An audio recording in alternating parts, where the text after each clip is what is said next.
Ladies and gentlemen, we're back on the air live here on Pantheon, Rise of the Podcast. And what a show. What a lot of news coming out of the game, a lot of new things being introduced, saying goodbye to some old things. And it's going to be a wonderful broadcast. We actually have facilitated a guest, thanks to the great Ballinor, once again, doing it behind the scenes, in the scenes, in front of the scenes, under the scenes, over the scenes. I thank you so much. Well, I'm already seeing some people inside the chat room. Glad to see you guys.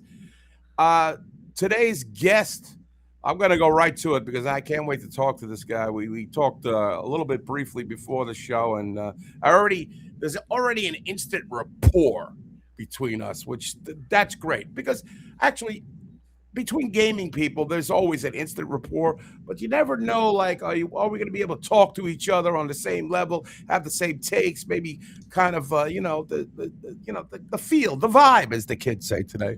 And I'd like to introduce Draq from Static Group Live. Draq has got, I think Ballon has even prepared a special intro for Draq. And we'll get to that, and then we'll talk to Draq from Static Group Live.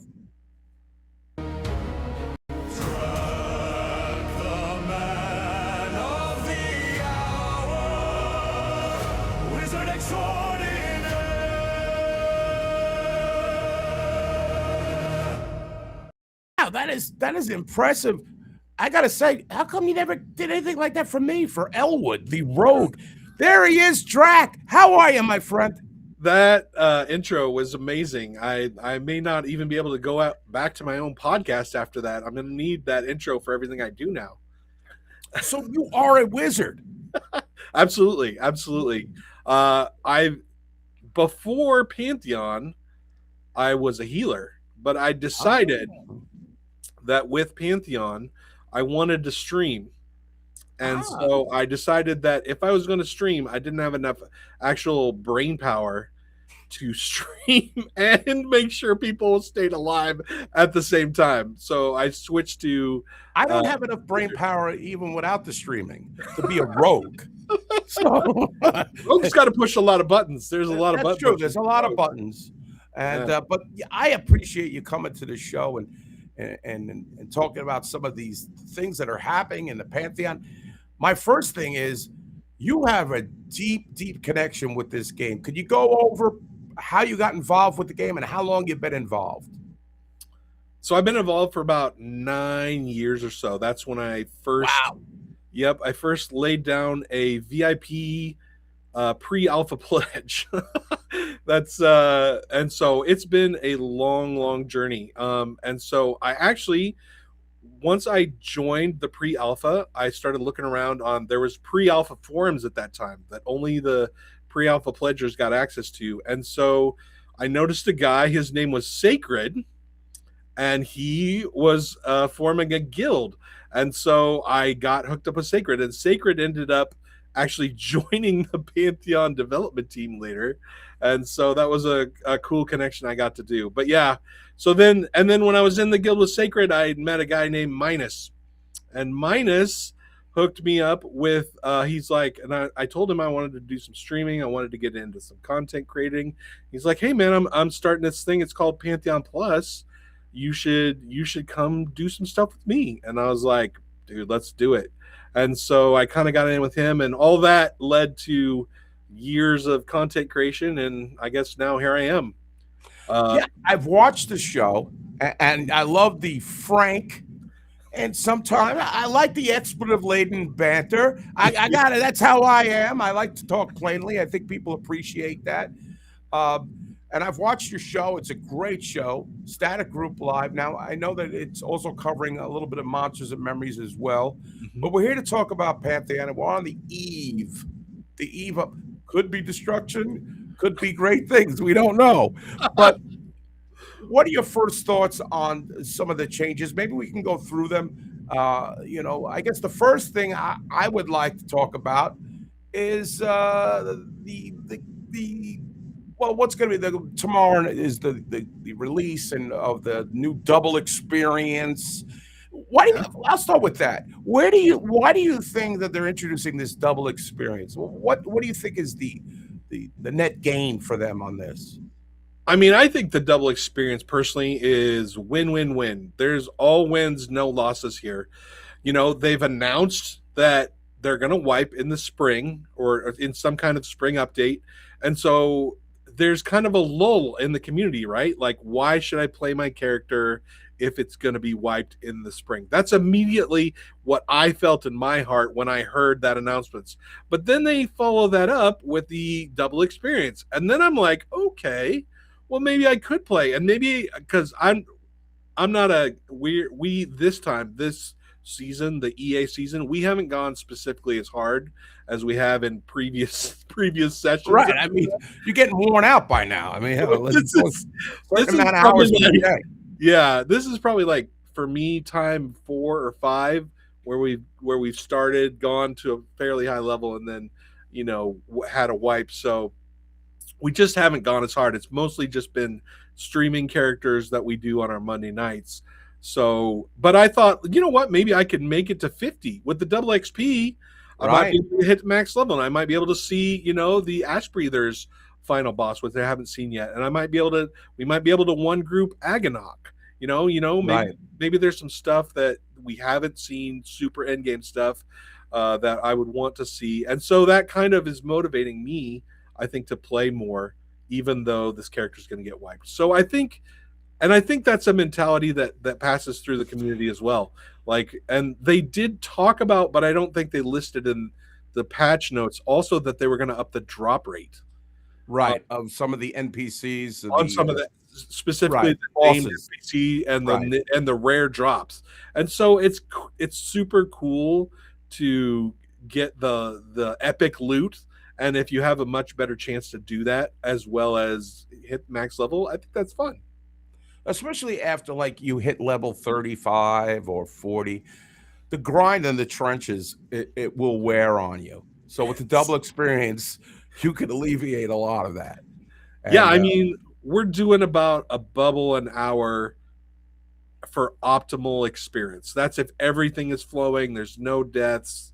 I think that's about where we're at it. I think, and I'm 38 currently, and so that's about the best experience we can get, and that's pretty slow. Like, it right. feels like it's dragging. Yes, I mean, and it gets harder as you get higher, which I think they're also going to kind of twerk that, twink that a little bit as far as the experience gain as you get level will be easier and not as hard. Which to me, I'm kind of 50-50 on because I feel like you have to suffer for your level. I mean, you remember the hell levels from I EverQuest? do, yeah, You know, absolutely. like it was pain, but you enjoyed the pain. You know what I'm saying? I, Masochism. yeah, and I've said this before. I think part of the problem that they will eventually be able to solve is it's not even that the levels take long, it's that there's not enough different places to go. And so it's not that the XP bar is moving slow, because I don't personally mind that, but it's that the XP bar is moving slow, and also I have to go to the same spot over and over and over again. Like you said, you're stuck in the trenches, right? Or you're stuck Right? and there's been a little bit like BRK's got us a whole bunch of new options, Right? but it's just not enough. They need more content. In EverQuest, there was at least 5 or 6 different locations with different backgrounds, different mobs, different types of stuff you Right. could do for pretty much anywhere you were at. Maybe it Yes. wasn't optimal, but at least it was different. So you could spice it up, make it different somehow. And in Pantheon, there's just not enough content to do that currently. So Yeah, and I mean, that doesn't help them at all. They right, just need more content. right. I think that's the number one gripe or grievance against the game from players and myself. There should be more content, but I feel like that's going to come. It's they're still working out the kinks and the mechanics of the game. There's so many utilities that aren't in the game yet. And I remember when I first started the game in last year, when it first came out, EA first came out, that you had to go to Wild Bloods from Yep. 42 to 50 and sit there and just talk about a hellish grind. Yeah. Now, I never got that high before I moved to another server, but it's getting there. You could still do the enclave. You could, it's a lot of risk if you got more higher risk, But yes, we would love more options, especially after the 35 range. Speaking of options, I wanted to talk to you a little bit what's going on in Halnir's Cave. There's a lot of controversy of they're going to newly implement a NPC summoner in there that's Yeah. going to summon your corpse, and they're also going to, I think, have like different bind points within the dungeon or something. I don't know how they're going to work that, and in order to get more people in there. And here's my take on that. I don't want that. That's my hot take, or whatever they call it nowadays. Yeah, your hot take. Because the reason that nobody is going there is they took all the good loot. They nerfed all the loot in Halner's Cave. That's why nobody's going there. Go back, get the loot. It's worth, there's a lot of risk. There used to be, Right. that was a bump in zone way back in last February that we had 2 camps in ghosts in the map Yep. room. Yep. So I don't know. How do you feel about this kind of like easy mode type of? And now you won't be able to get a res from that summoner. Once he Right. summons your corpse, You lose the experience. Yep. you lose the experience. That's it. It's bupkis, and you're gonna have to pay for it. I don't know how much they're gonna charge, but still, what do you think? What's your take on the whole thing? Here's the problem. And I've personally dealt with this. Like, this is how I ended one of my many EverQuest runs, where I lost a body in the hole. Oh Jesus Christ! And it was in the bottom, and everyone abandoned me, and everyone abandoned my body, and I had no way to get it back. And the time passed to where the body disappeared. Oh And so Lord! I lost all my stuff, and I was like, nope, this is it. I'm done with this round of EverQuest. Maybe I'll be back in a few years. And I walked away from EverQuest for a while, and so I get it. I get, like, that's a account ending, MMO ending event if you can't get your body back in any way, fashion, or form. Um, and so I get VR being like, we don't want this to be the end of people if they lose their body and they can't get it back. So I get that. I tend to lead with you that like, me personally, now I have enough friends, I have enough people in my community, I have enough people in my friend zones that, like, I'm getting that body back. Like, it's Right, happening. Well, I gotta make my own summoner and park him in there. I'm Or getting it park back. them. Yeah, something is happening, but I'm getting it back. It's not going to be abandoned at this point in my life, because I put way too much work in it, and I just don't have enough free time to start over. Nah. So it's happening, but I get their push to make it so bodies aren't abandoned on that kind of level. Like, I understand that, because it's an ender. Like, if you lose all your stuff and you don't get your things, then you're not coming back to the game, and so that's a big problem. Now, I have a slightly different take on Halnairs as a whole, though. I think yes, it has gotten easier, but I think overall, part of the problem with the dungeon mobs is they don't give enough experience for a group. That's the biggest problem, because when you look at groups, almost every group that I ever get into, it's all about the experience, and it's rarely ever about the drops. Because what most people are doing is they're getting into their group to experience, and they're going as far as they can, whether that's 40, whether that's 50, whatever it is. And then once they get to 50, then they're taking their level 50 character and they're parking it somewhere in Halnairs to get whatever drop they want, right? And so the groups are not necessarily ever about getting loot. It's Right. almost always about getting experience. And the experience in Halnairs, compared to much easier, much safer, much more reliable camps, is not enough. The risk versus reward on the experience That's a side good point. is absolutely just not worth it. And so why should I risk, going backwards in my XP when I'm not getting more? When really the best experience for that level range is soloing, right? Right. And so they've talked about the XP changes that are coming up, and they need to fix that, because it's currently not incentivizing you to group in dungeons. Especially XP early on in the Howler's Cave, you had the great loot drops. You had the Yeah. silver was just flowing down there. Yeah, absolutely. Spectral essences, stuff like that. You could, I mean, they were going for big money, and it was like, okay, but I definitely hear you on that.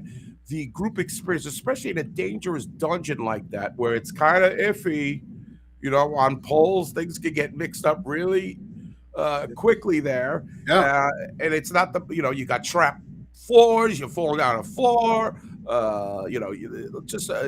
there's caves. I mean, it's a little bit buggy down below there with some of the mobs.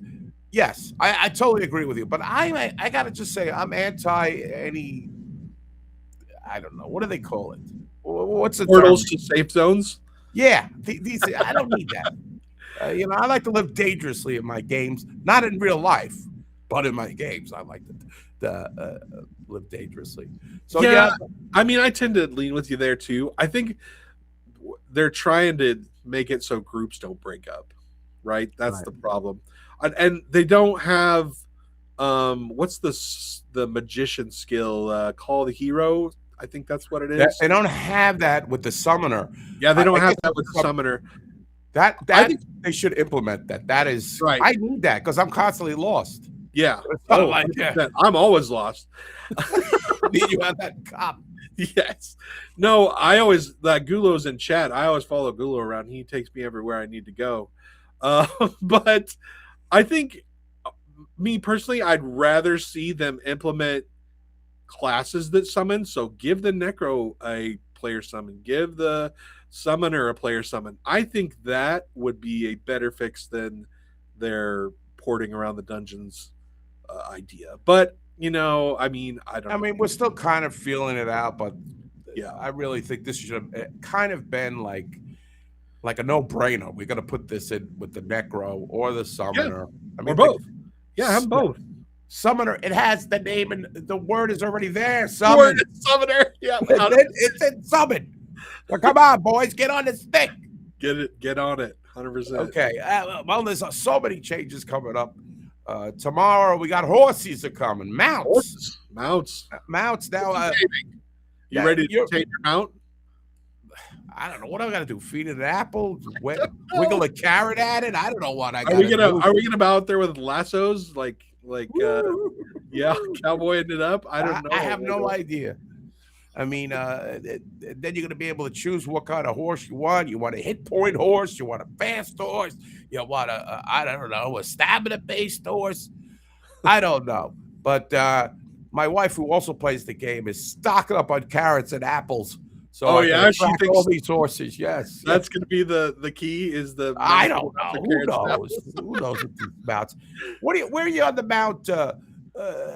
A lot of people say the world isn't big enough for mounts. Why do we need mounts? Where are you on the mounts right now?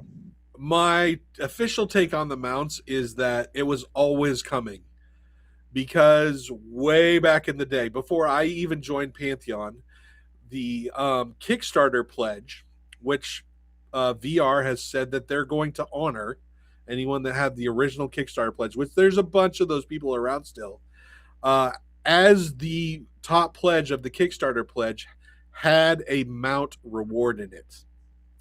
So, yes, and so they've said they're going to honor those Kickstarter pledges. So those of us that have been around that long, we've always known there is going to be mounts in this game, because they have to honor that pledge. Look at you! You get, when they go live, you're getting a free horsey, huh? Yeah, you're a bigwig. No. My pledge is not enough to get the. Not enough. No, because when they switched over, and when they started doing their own pledges off Kickstarter, the horse mount went away.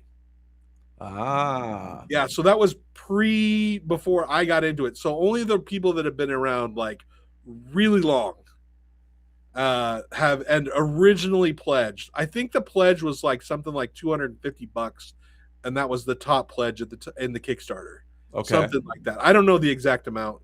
somebody may know in chat, but it was the oldest pledge, the Kickstarter pledge. The top tier had a horse mount in it for launch. Yeah. So Wow. I mean, you knew this was coming because they had to fulfill the pledge. So And whether we need it or not, or what, I don't know. I'm super glad that Joppa's sticking to his guns for no flying mounts. Because yeah, I think that's what the word I got. flying mounts I ruin the was game. playing the game last night, and then somebody Yep. said Joppa's against flying mounts. And I 100%. gotta say, I'm against flying mounts too. I'm sorry to Yep. be a downer, but I don't want to fly around the world. Sorry. Yep. He's been quoted as saying something to the effect of, "It will be over my dead body. They'll have to wow. fire me before we put flying mounts at Pantheon." Like, he's very passionate about no flying mounts.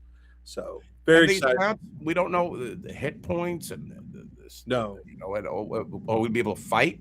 I've heard questions like, if I have Spirit of the Wolf and I jump on my horse, will my horse have Spirit of the Wolf? I mean, we won't find this out till tomorrow.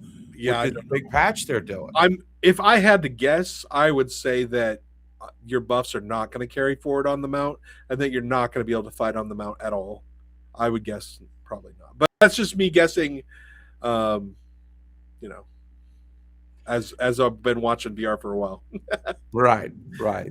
Yeah, people are asking me if I'm going to make a druid. I actually started a druid, and then my wife took over it. And I actually enjoyed the druid. I don't ever play mana-based characters because I just want to do what I want to do when I want to do it. Yeah. So, you know, depending on that, just the way I am. I'm a simpleton. That's what they think. I'm a simpleton. Roll your fingers on the keyboard and make it happen.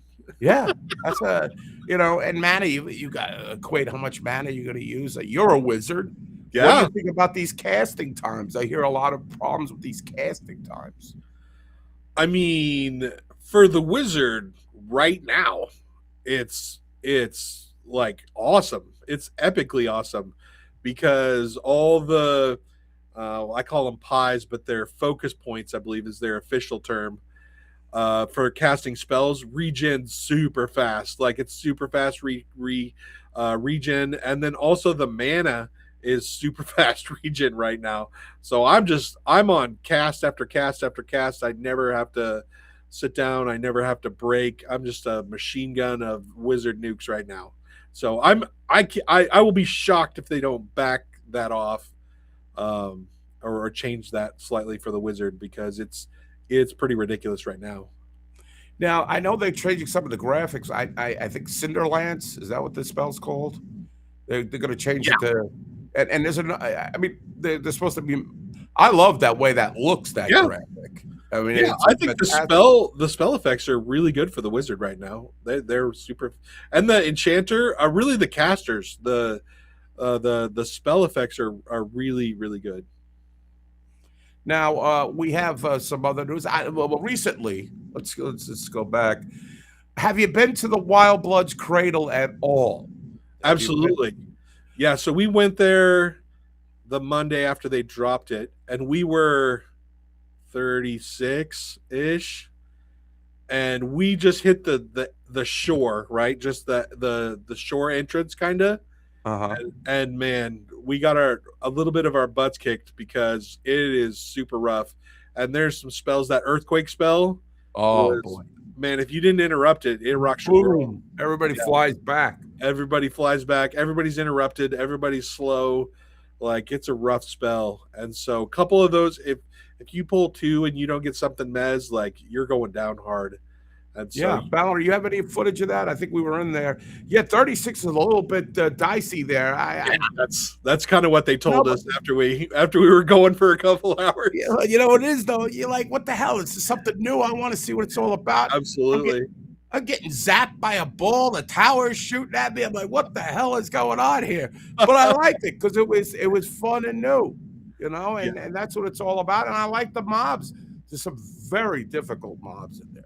Absolutely. Yeah, and we didn't even stick our toe in past the front, so we decided to head back to Ash Breathers and get a couple more levels.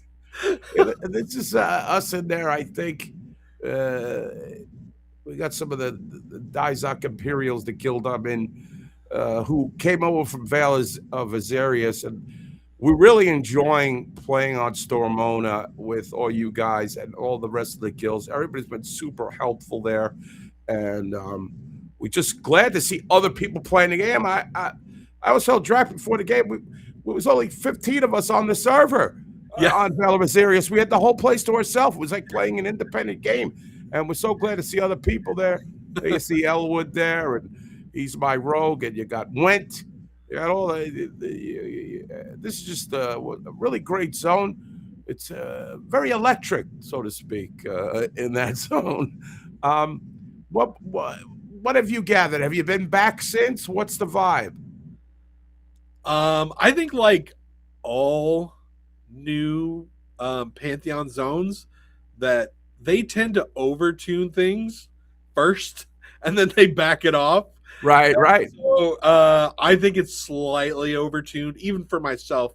I love just like crashing headlong first into content and just dying over and over. Like I don't mind that, but I still think it's I think just a skosh too hard. Like you basically have to play perfect, otherwise you're going down hard. And if your polar messes up a pull, like you're in serious trouble. Because if you get 3 or 4, like it's gonna be real bad for you.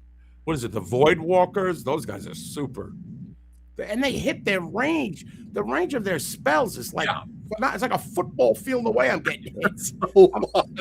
I'm like a rogue. I got 1,200 hit points. It's taking like 400 initially. I'm like, what?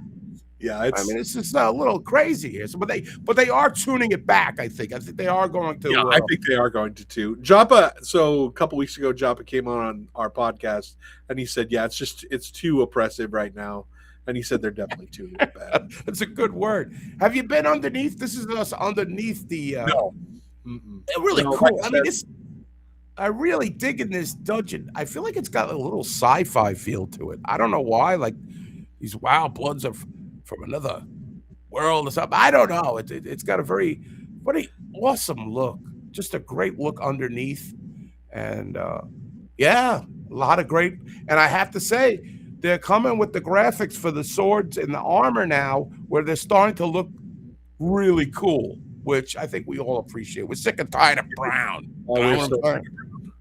I am ready for any robe, any color of robe. Yes, we got the other day. We got a robe drop in BRK, and it was just a gray brown robe, and I was like, oh, not again. I mean, I knew that's what it was going to be, but I was like, maybe it might be something else. But yeah, the purples and the reds for BRK that are planned.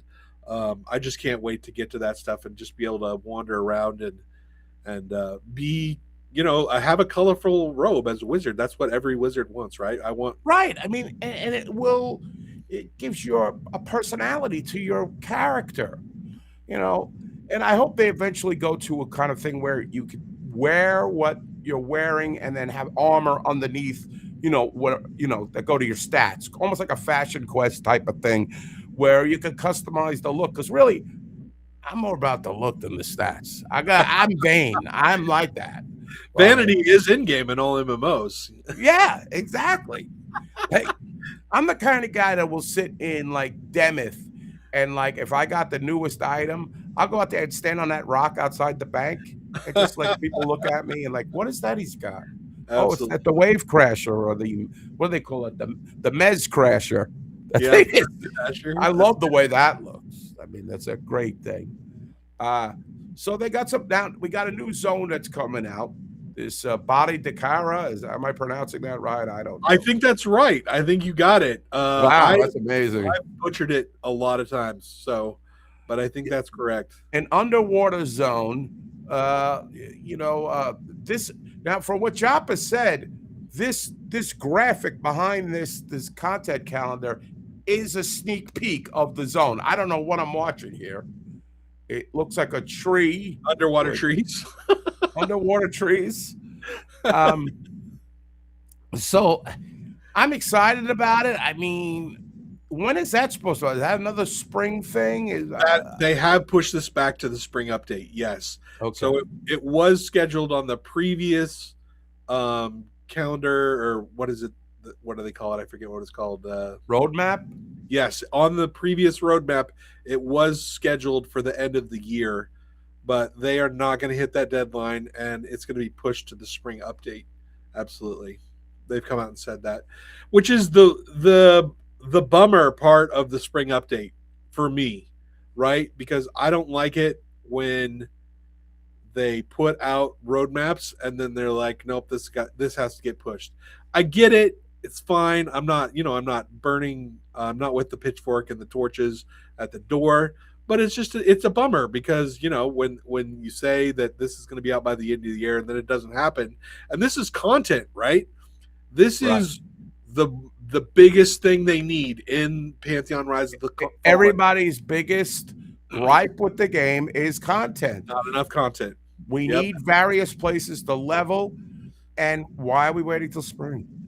I think why we're waiting till spring is because it's not ready. I think that's the only reason why they would do this, because it's not ready.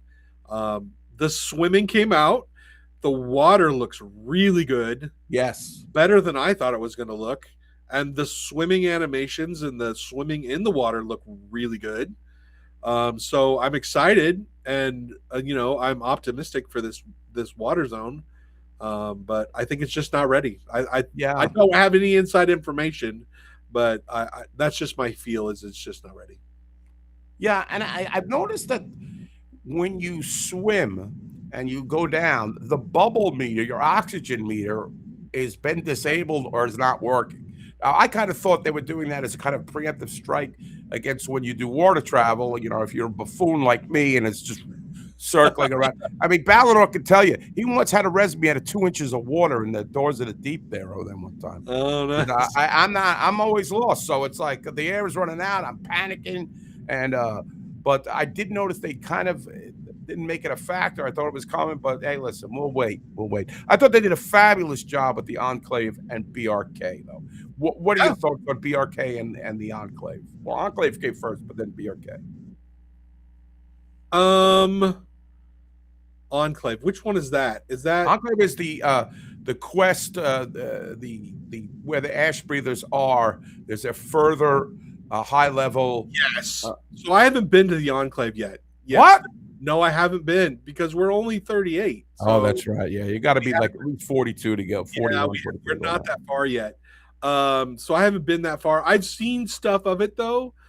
It looks really, really good, and I think there's a perception quest in there if I remember correctly. Yes, And people have been doing that and they've been raving about that. So we're really excited to get to there, which is another reason why I'm super excited about the double XP. double experience. Yeah.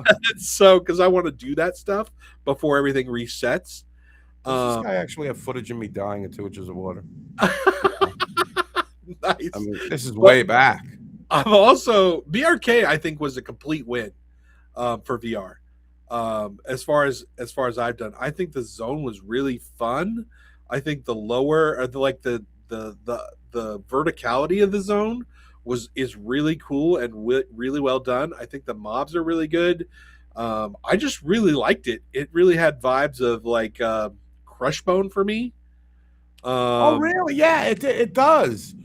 and yeah, I think it's a really good zone, like Halanier esque in the type of win that it is, because Halaniers was a really big deal for them, and I thought BRK was also a really big deal for them, and really has, I think, energized the community somewhat because of how well they pulled that off.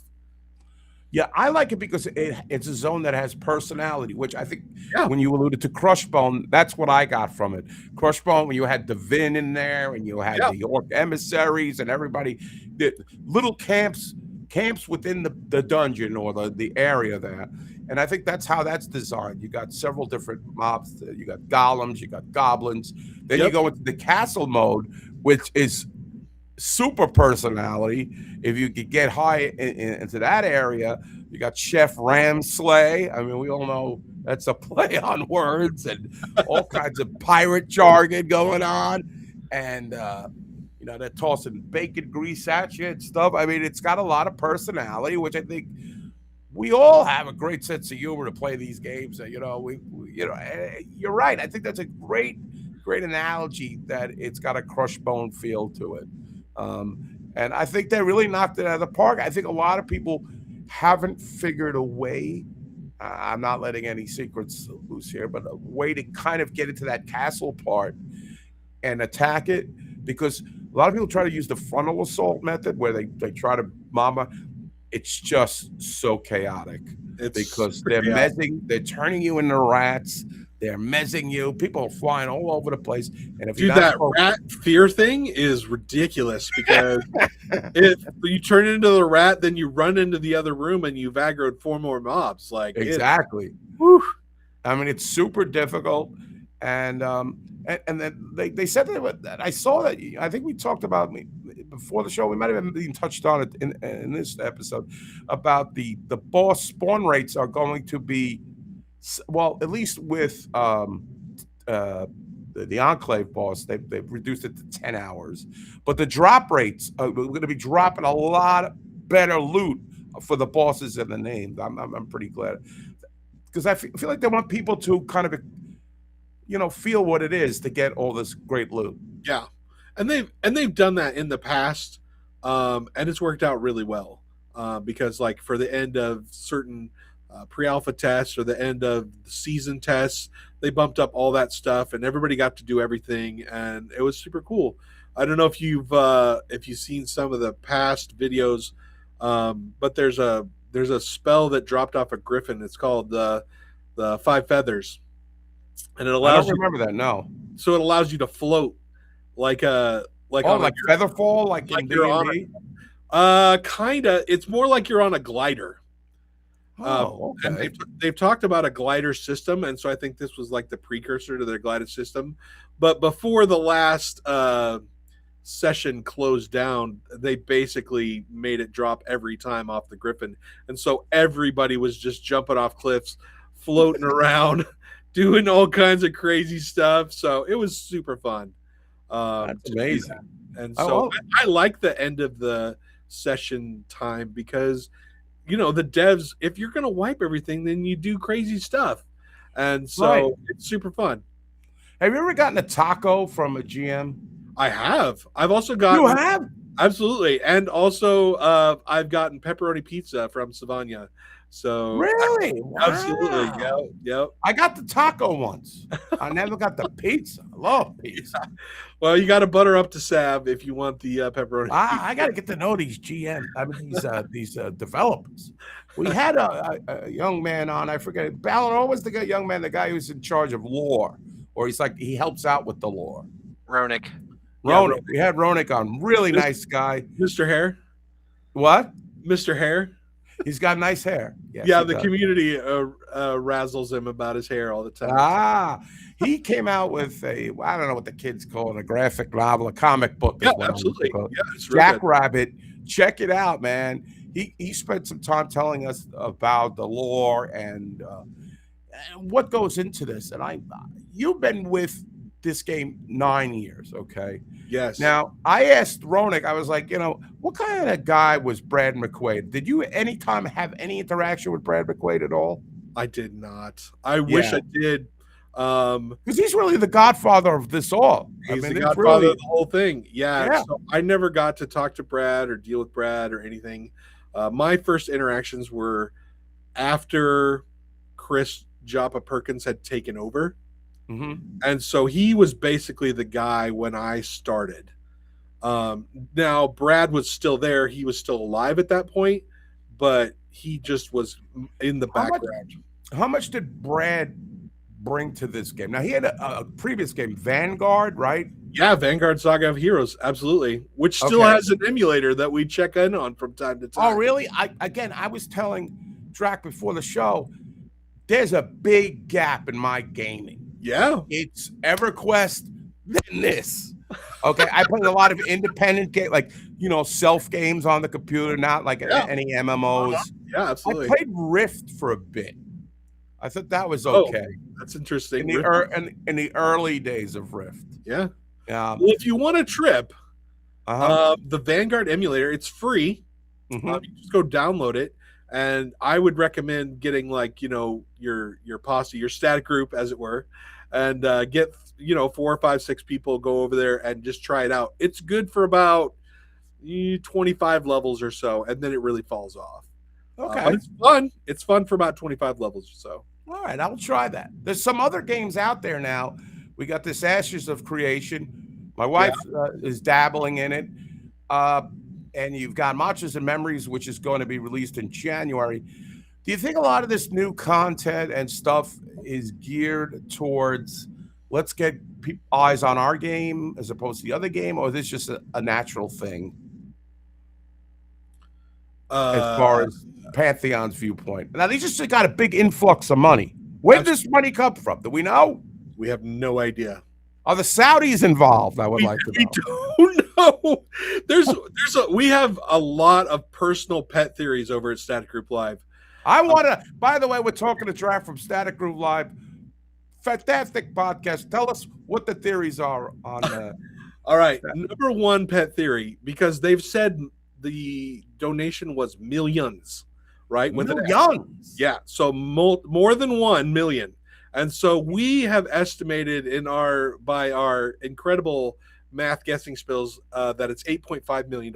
That's our guess. Now, again, I'm not of the gaming world, but doesn't that seem like a lot of fishnagels, as they say up in Canada? That's a lot of for a game that's still in early access, that's been around. That's a lot of money, right? That's a lot of money. Here's theory number 2. Again, no inside knowledge whatsoever. Just speculation. Speculation, total speculation. Theory number 2 is that this is a fan of the game. Wow. So somebody won the lottery, hit a power mega ball, Right. $250 million, whatever. And they're like, what? We're speculating the mafia might be involved. Or the mafia, whatever. Somebody is insanely rich somehow and is just like, I want Pantheon to win, so I'm just going to donate $8.5 million. And it's $8.5 million is nothing to me, so I don't care. And that's what I'm going to do. Hey, because they have said that it's not a studio, so it's not like Daybreak or Blizzard or it's not or Amazon or Microsoft, because in the past studios have approached them and offered them money, but they've always said that the death knell of these games when Yeah. Big studios buy out a game, right? Because you lose your soul. Right. And they've said, to work for the man, which we don't want to work for. You got to work for the cash up. That's what you got to work for. Right. And they have told, they've never clarified it, but I'm pretty sure that they were close to making some kind of deal with Microsoft. That was the hot rumor on the VIP forums at one time, that they were close to making a deal with Microsoft, but Microsoft wanted too much. They wanted cash ops. They wanted, I don't even know what it was, but they wanted more than what the devs were willing to give them. And so eventually they said no. Oh, good for them. Good on them for holding out. Now hey, maybe we'll hit Powerball and we'll all could donate some money. Yeah. Hey, yeah. I would give it. You got to understand, folks. A lot of people come on. You hear it in the OOC. You hear it on these message boards.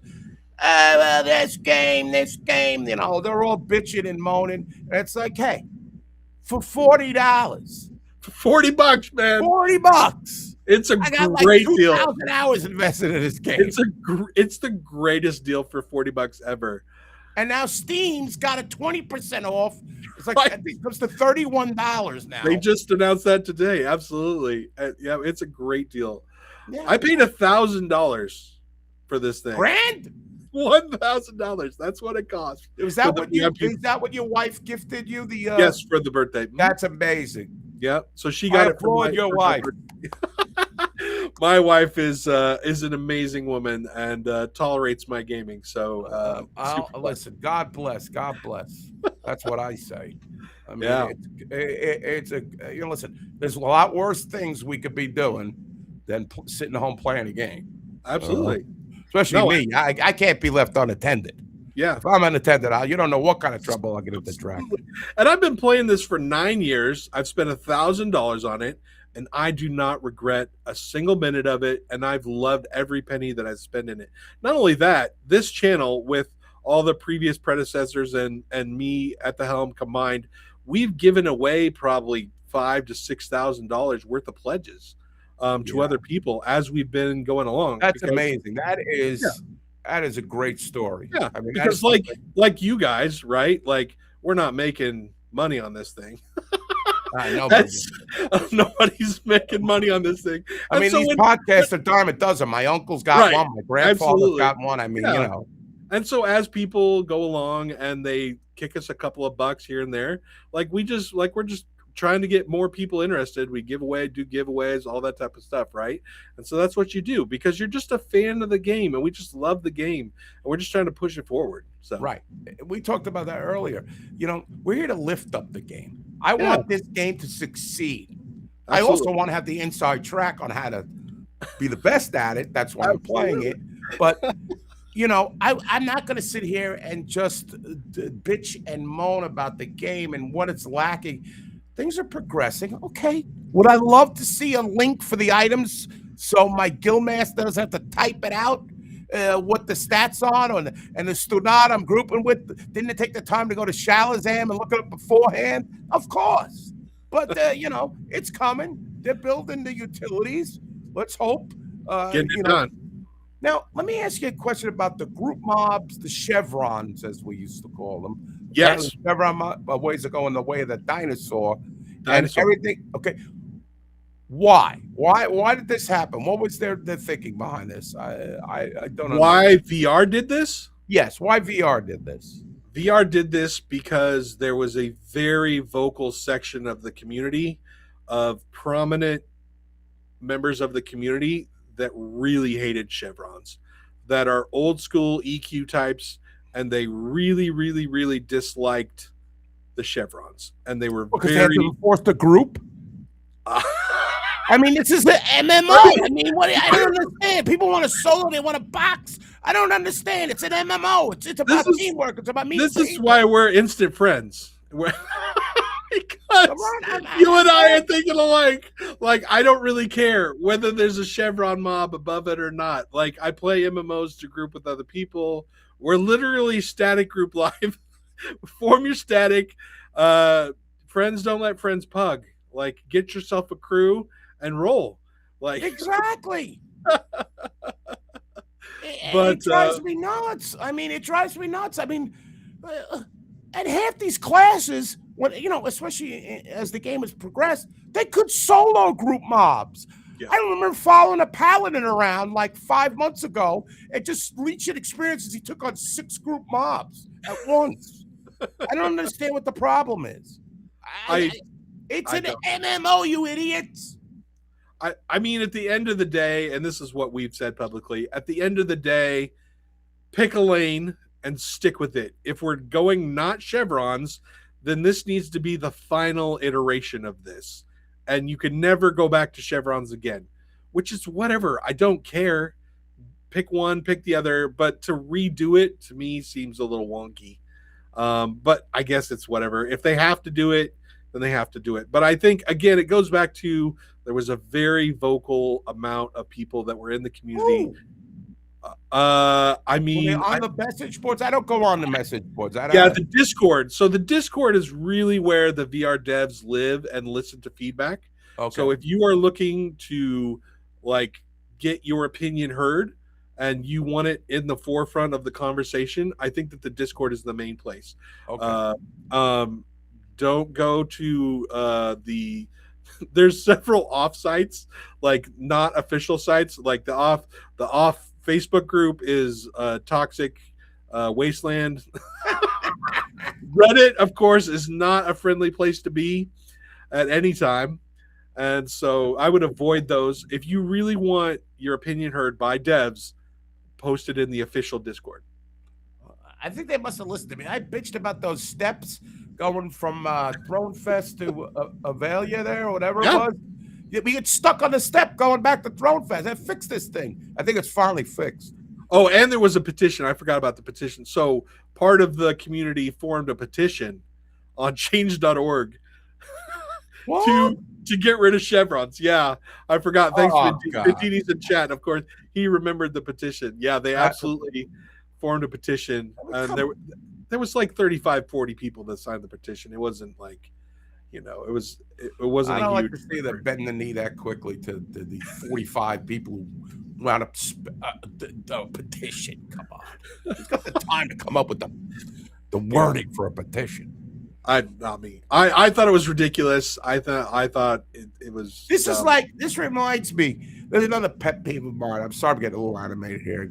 The energy Getting a drink. little warmed up. A little Yeah, warmed the up. energy drink is finally kicking in there. And the the illusion for the enchanter, the slime illusion, Yep. which is awesome, by the way. Really It good. is great. It initially was a lot larger, but then some moron got on one of these things and said, it's too large, and they shrunk it a little bit. But what about the fun factor? I like fun. We all love fun. There's always some guy griping somewhere. Oh, but I'm glad you guys keep it positive, because that's, for all I'm animated now, but I'm very positive about this game. I love Yeah. this game. I want to succeed. I think the passion is there. Now we talked about the chevrons, and then now I have the first to engage rule. This is changed, right? What's different with this? Is changing, I believe. It's not that way right now, I don't think. Okay. So will it change tomorrow, or is it something in the spring? I think again, it's a I didn't spring read all update. the material. I'm pretty sure it's a spring update as I remember it. I'm not looking at it right now, but I'm pretty sure it's a spring update. Vindini will probably tell me I'm wrong here in a second, but I'm pretty sure it's a spring update. And I think they did this because and you could tell me, but over the years, I think that EverQuest has kind of proven to us that first to engage is less toxic, not untoxic, but less toxic than most damage done. Yeah, Vendini confirmed spring Okay. for the first to engage. Thank you, Yeah. Vendini. And so I think that they've been looking at that for a while, and they just and that they just thought for this spring update, this is when we're going to throw it in. Maybe here's a question I have. Maybe you guys out there in the chat room, a very lively chat room. I want to thank you all for joining me and Draq here. Let me ask you this: say I was first to engage. My group's first to engage. Mhm. Let's say we wipe. Is the next group? Can they come in on the kill? I mean, what happens then? Yes, I mean I'm not speaking as a dev, but No, I know. Just your past experience in yes, gaming. it would then be free for you to engage. Absolutely. Right. Huh. Yep. Interesting. So they're also going to change the experience, right? Yes. As far as per kill, or I don't know, how is it going to go? So per kill, and also the time to kill each mob has been increased. So currently they're saying each mob takes anywhere from 15 to 20 seconds to kill. And then now it's going to take anywhere from 50 to 60 seconds to kill. So I enjoy that. I like a long battle. Right. And I think that this is specifically done because you have necromancers in the game that have dots. And if every mob dies in 20 seconds, then you're not getting enough dot damage off to make it worth your while. Also, same thing with a rogue. Right. I just use burst damage because to put my poisons down, it's useless. It's a waste of time. It's not. Why am I using the poisons? Yeah, the juice isn't worth the squeeze, as they say. Whoa, I like that one. I'm going to steal that. Take it. Also, things like shaman slows, right? Or things like enchanter haste. All these things depend on the fight being somewhat longer for it to actually pay off. Right. And because they cost a lot of mana, but they don't actually, it's not worth it if the fight's 20 seconds. And so I think that's part of the reason. And so their goal is to increase the kill times, but then massively increase the amount of experience. And so they showed that little chart on the blog post. And I think just overall, it's not gonna take you as long to get to 50, and then it's not gonna take you nearly as many kills because you're gonna be killing stuff for longer. Right. And now they're going to incorporate, well, they switched constitution is not going to matter anymore, right? I think as far as a hit stat, Correct. right? Constitution and hit no longer tied Which together. made no sense in the It made first no place. sense. It made no sense. I mean, I played millions, well, I'd say millions, hundreds of games, D&D based type games. And when is Constitution ever anything about hit? Never. It's Never. only Pantheon Never. in this short season has it ever been that way. And so I don't know why. I don't even know that was on purpose. That's how crazy it is. It may have just been a bug. But stats in general have just been all over the place forever. 9 years ago, they were a mess, and they're still a mess today. They've never dialed them in. They've never made it good. The charisma for the enchanter means nothing. It means nothing. Zero. Int for a wizard, it's not that as much as you think it is, because I've taken all my int gear off as a level 38 wizard and nuke stuff, and then the difference between it all being on and it all being off is not nearly as much as it's a little. You can kind of tell, but it's not as much as you think it is. Like the percentage damage stuff is amazing. I've got a couple of percentage damage items that boosts your DPS way up. I can instantly tell, and crit I can instantly tell with that. But it's all about crit. Yeah, flat intelligence. It's not that great, and so they put that in their one of the blogs that they released this last week. They've really got to dial in the stats and the skills. It's just got to make sense. That's all. A lot of work still for that, and they've never had it dialed in. Not since the 9 years that I've been following it.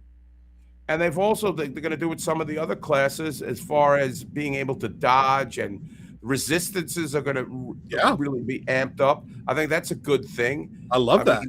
I think that's a really good thing for them to pursue.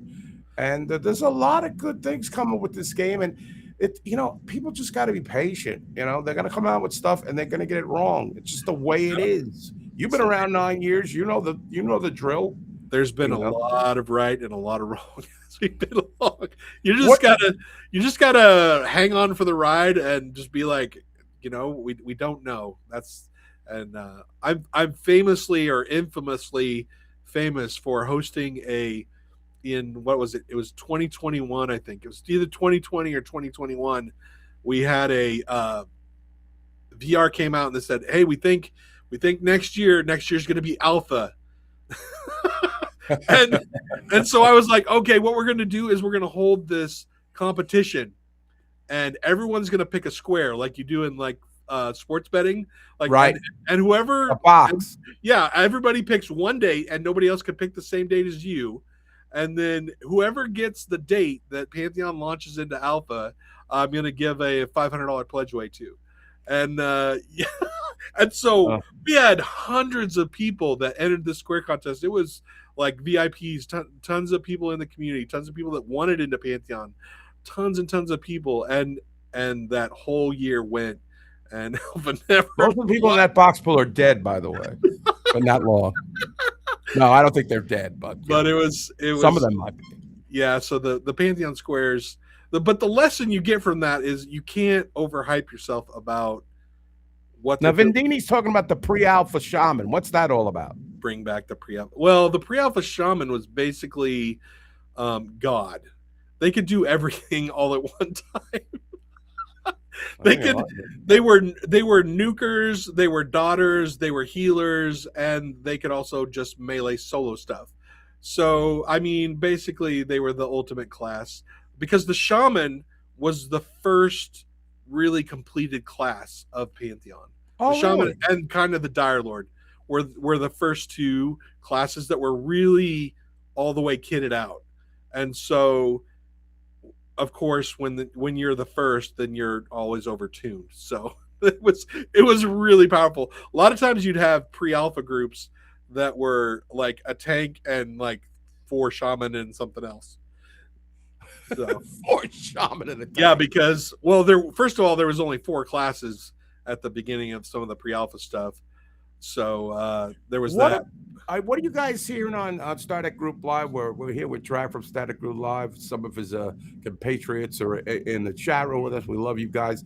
What's going on with the Bard? Is the Bard? Everybody wants to be a Bard. Everybody I don't wants think to be I can't wait for the Bard to come out. I don't want to be a Bard. I'm not thinking of the only person who doesn't want to be a No, Bard. I have zero interest in Bard. Is there any talk, scuttlebutt stuff going on? No, there's no talk. Exactly. Sorry, Bards. No. You're in trouble. I think the goal is to have it in before 1.0, but I don't think that's for certain. I don't think that's guaranteed. Maybe is all you can say. I would not put my uh, warrior flag in the ground and say I'm going to be a bard in Pantheon at release. I wouldn't do that. I'd have a backup class. Right. I just think the warrior. I feel like the warrior is it's not fun. Like it needs some. It needs a little. It needs something. It needs some oomph. Yeah, it does. I think it's unique. I think the idea of the warrior and the flags and putting the stuff down, I think that's a really good idea. They just have to flesh it out more. So when they released the warrior, I don't even remember when this was. Was this pre? No, it had to have been pre EA. It was like when we were doing seasons, I think, when they released the warrior. Anyway, whenever they released it, I don't. It might have been pre-seasons. I get it all a little. Yeah, I'm sure it all comes a blur together. A while. Anyway, when they released the warrior, they asked the community. They're like, "Hey, we got the warrior. We got a few skills in. Would you like us to just release the warrior, or would you like us to flush it out all the way and then release it?" And of course, the community every time says, "Release it now. We want it now," right. And they did, right? And so it only when they released it, they only had skills up to level 10, and it was like that for a long time. Like only recently, maybe just right before EA, did they even have skills above level 10. So the Warriors never been in a good state. They just have to make more passes on it. They just haven't nailed it down yet. And now the mastery system is about to come in. Yeah. Now this is a spring mastery. We're gonna do mastery, right? Spring. Yep. Yeah. Absolutely spring. I feel like it's gonna be like almost like an ability tree, or like we were talking before about like a kind of an AA system that used to be in EverQuest, where you could kind of fine tune your which is a great thing. Yeah, I love it. That's something I'm very interested in. As a rogue. Rogue is one of the most diverse classes. You can play a lot of different ways, and I think this will enable these other classes to kind of feel that way, and even the rogue fine-tune it with something even more specific, and kind of customize your character and really make it your own. This is a really good thing. And weren't mastery shards in any of these seasons previous, or yes, I don't know. They were, right? Yes, absolutely. Yep, the mastery shards. But honestly, most of the mastery you just got from leveling. And so you just got mastery points. But the problem is the tuning of the mastery points has never been good. You just got way too many mastery points. And so any skill that had a mastery ability, you enabled it because you had way more points than what you could ever want to spend. I always had extra mastery points. And I had every skill used everything all the time. They got to, Yeah. And I think maybe there were some classes that weren't like that, but the wizard was definitely like that. And so they just have to fine tune it. I equate mastery the way that Joppa talks about it. I kind of equate it as AA meets a skill tree. Right. Yes. And if they like had a baby, that's what mastery would be. And I think it's super fun. If they can pull it off, I think it's going to be, I think that horizontal progression is a great way to make your MMO live on, because it gives people something to do, because you don't want to hit max level and then not have anything to do. Right. So I think mastery is a great way to keep that going. Well, that's how it was in EverQuest back in the old days of the compact computer and the dial-up. EverQuest, you got to level 50, and I was sitting there. I was the first on my server, the first 50th 50th level warrior, and I was just sitting around prancing around and fade to wear or whatever, and level 50. And then they came out with those AA points. Yeah. And, oh, my guild's like, you got to do this, you got to get this in order to get loot. I'm like, ah. But then I started to enjoy it because I began to fine tune my character and make it something different than it gave me something to do post 50, like you said. Yeah. Got to get that level 3 run speed. Otherwise, you're out. Yes. Got to have the run speed. People are addicted to run speed. Speaking of run speed, that aspect of the wolf on the ranger, is that as fast as SOW or SOW or whatever they were calling it this week? Do you know the aspect? I don't think it is. I'm not for certain on that. I don't play a ranger and or a druid, so I'm not okay for certain. I have a ranger. It's weird. Ranger and rogue are weird. Like the rogue, I could set traps. I don't need parts. I'm a ranger. I set traps. I need parts. I don't get it. I got to forage. I got to do a lot of things to set a trap as a ranger. And even, I can help you there. I don't know. And the invisibility, you get like a 2-minute invisibility. Yep. With the ranger, one of the last ranger updates, you got to forage for that, and it's only available in certain areas. And so I wound up stocking up on that stuff anyway. I mean, the solution to this is super simple. Let's play wizard. Yes, I wouldn't have to worry about any of this. No, you get anytime. You get the 9-minute invis on any click you want. It's super great. Yeah, I gotta have a wizard. Well, Draq, we've come to the end of our program. I battle a little bit of a head cold. I could talk all night with you. Really, you're an awesome guy, and we thank you for coming on Pantheon and spending your time with us, imparting the knowledge. You're a veteran, 9-year veteran of Pantheon. Speak to a newbie who's only been in this game a year. I appreciate it. Valinor appreciates it. I appreciate Static Group Live and all they're doing and helping the community and just pushing this game forward. That's what we're all trying to do. We're trying to promote the game and get the good word out. And we just love talking about this game, playing this game, everything about this game. Super fun. I appreciate the invite. Always love to do stuff with different creators. Love to get in there and mix it up. I just think it's super fun to get to know new people. And now we're coastal friends. So this is fantastic. Yeah. You're in Seattle. I'm in New York. The wonder of the internet, I have to tell you, bringing friends together. I mean, this is why we do MMOs, right? We want to meet. Well, we said it before. I mean, with these solo and these boxers, I don't get the boxing thing either. One last question. You think boxing will be a part of this game when it's finally said and done? I think that they are going to take a no boxing stance, but I seriously question whether they're going to be able or whether they will enforce it. Yeah. I think it's going to be very difficult to enforce it. They are kind of doing a more hands-off approach to managing the users in their game, whereas Monsters and Memories is very much taking a hands-on approach. Like if Monsters and Memories says like they're not going to do boxing and they're going to enforce it, I kind of believe them because like I've been in the game and I've bumped up against other people and we've had disputes and all of a sudden poof, there's a GM all over the place. Yeah, there's a GM there and he's sorting it out, right? But in Pantheon, that is not the feeling. Pantheon wants kind of people to resolve their own problems and they want to do. That's why I think the first to engage is better for them because they don't want GMs to come in and solve problems at camps. That's not the route they want to do. So, I think eventually once everything is settled with the game, maybe they'll be more involved with. Maybe I don't know. It's a lot of drudgery. Dude, it's got to be a lot of work. Like how much? A lot of work. It's a lot. I don't know.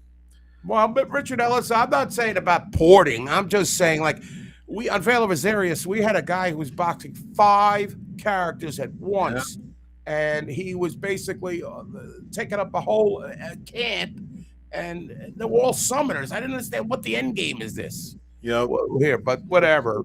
Those people are around. It is a talent, but a talent I don't want to deal with. Right. You know, this has been a while ago, probably 5 or 6 years back, but I interviewed a guy that 56 boxed EverQuest. He does his own raids in EverQuest.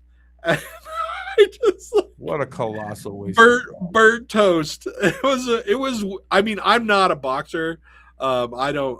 I want to play with real people. I want all the people in my group to be real people.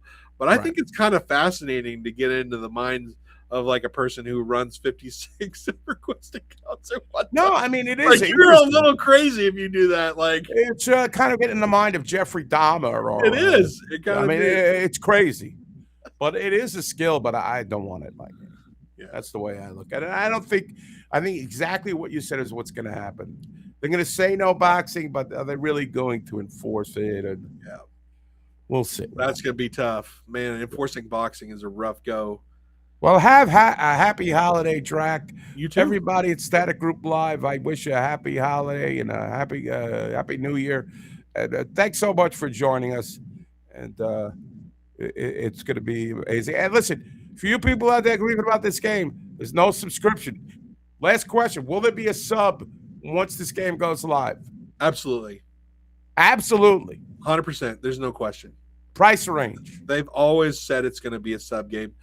I would guess anywhere from, man, if I had to say, I'd say somewhere between $15 to $20 a month. I think that's fits my budget. Yeah. Happy holidays, everybody.